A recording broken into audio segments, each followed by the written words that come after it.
Bashkësot i saj Kenan Ferati të shkarkohen nga posti i kryetarit të Senatit, derisa ky rast të merr epilog përfundimtar. Rasti që po denoncojmë sot tregon qartë se si mobilizimi i vazhdueshëm i zinxhirit familjar të gjakut dhe atyre të interesit ka peshuar më shumë se sa ligji, statuti dhe çdo rregull tjetër i shkruar në ligj.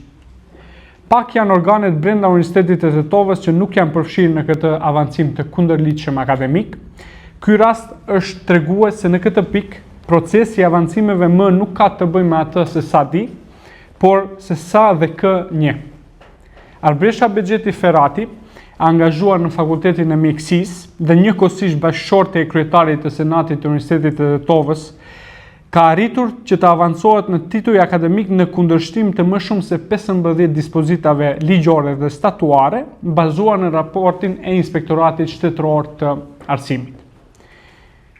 Që kjo të bëhet e mundur, ka pasur angazhim të plot dhe serios të Këshillit Mësimor Shkencor të Fakultetit të Mjekësisë, Senatit të Universitetit të Tetovës dhe Komisionit Recenzues.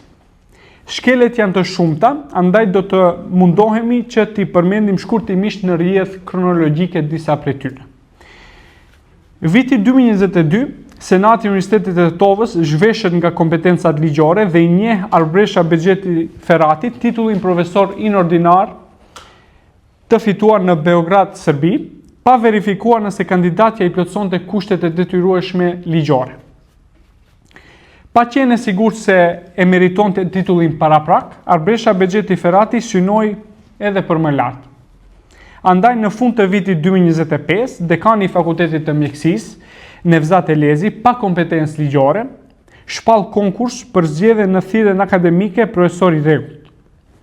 Konkursi u publikua në shtypin ditor dhe në webfaqen e universitetit në data të ndryshme, ndërsa kandidat kërkoheshin për 3 fusha shkencore dhe jo në vend se për një siç thot ligji për arsimin e lartë.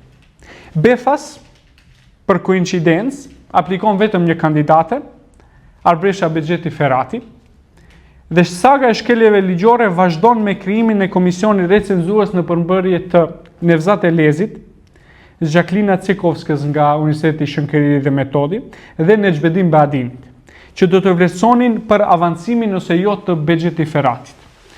Ndërkohë që ligji kërkon që shumica, pra 2 prej 3 antarëve të komisionit recenzues të jenë të fushës që zgjidhet kandidati, asnjë prej tyre nuk i përkiste fushës së mjekësisë sociale dhe fushës së emëruar si tjetër, ndërsa 1 prej 3 antarëve ishte i fushës së biologjisë që nuk i përket fare mjekësisë bazë.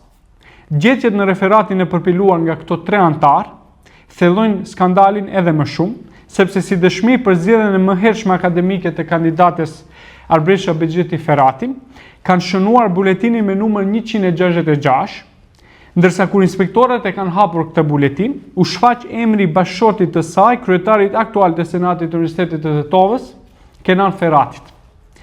Tejet shqetësues është edhe fakti që Arbresha Bexheti Ferati nuk ka arritur të ofrojë as edhe dëshmi për kryerjen e ciklit të dytë arsimor, ndërsa referati gjithashtu nuk ka pas informata nëse doktorata e Bexheti Feratit është në përputhje me nevojat e thirrjes së synuar akademike.